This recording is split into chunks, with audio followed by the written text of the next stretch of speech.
Assalamualaikum dan salam sejahtera. Bertemu lagi dengan saya, Dukun Forex. Hari ini kita akan bincangkan beberapa pair yang menarik perhatian. First kali dekat GBP USD sekarang, apa yang kita nampak sekarang, trend dah mulai untuk bergerak kepada buy.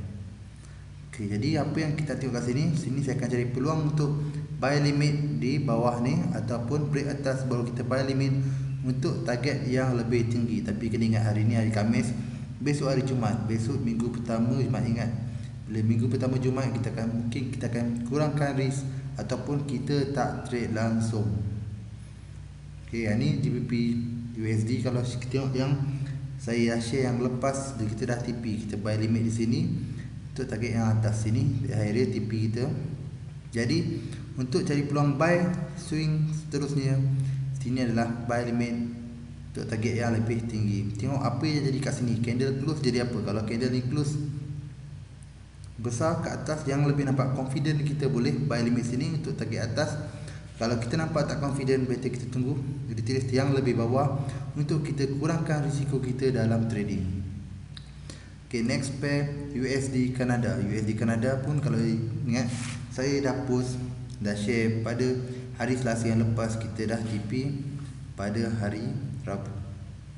Kita sell adalah pada EMA 8 ni, moving average 8. Kita EMA 8 ni kita dah sell limit sini dan terus turun ke bawah. Sekarang untuk re-entry balik, kita akan cari peluang sell limit di EMA 8 ni lagi. Kat sini nampak sini ada candle. Jadi kita kalau ada candle, biasa kita akan ambil separuh ada candle ataupun re-entry dekat EMA 8 ni kembali.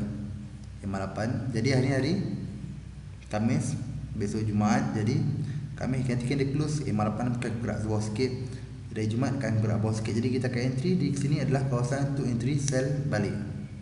Jadi apa-apa pun kena ingat, besok minggu pertama ada NFE. Kebiasaan minggu pertama kita bagi di peluang, kita bagi di jalan. Biasa kebiasaan trader technical, dia akan target lepas NFE atau iaitu minggu kedua, baru dia orang mulakan untuk target yang lebih banyak.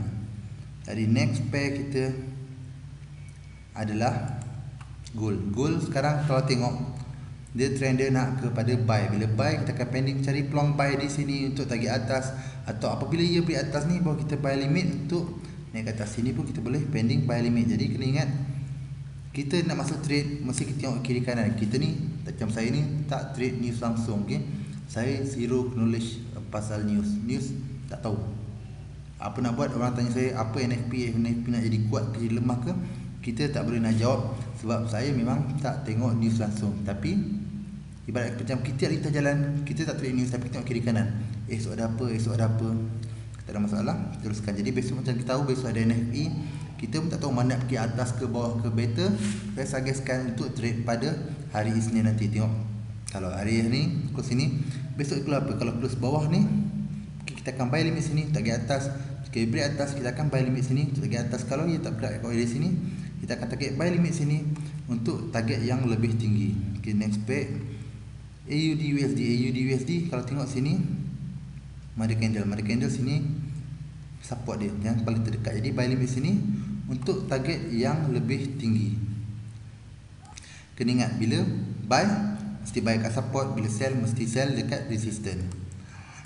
Ni next pair yang kita kena stop loss pada minggu lepas adalah GBP Japan. Kita akan target buy limit sini untuk target atas sini. First kali kita target buy limit sini, kena stop loss. Jadi nombor 2 buy limit area sini. Kalau saya tak trade, saya dah pending buy limit sini. Jadi yang ni kita dah kena stop loss. Jadi abaikan untuk minggu ni. Kita akan tengok apa akan jadi pada minggu depan. Jadi bila sebut minggu depan, tengok bila hari Jumaat close, hari Sabtu nanti kita akan analisa semula. Sebelum akhiri analisa saya hari ini, saya minta kawan-kawan tolong tekan butang share di bawah untuk saya teruskan share pada minggu hadapan. Sekian dari saya, Dukun Forex. Terima kasih.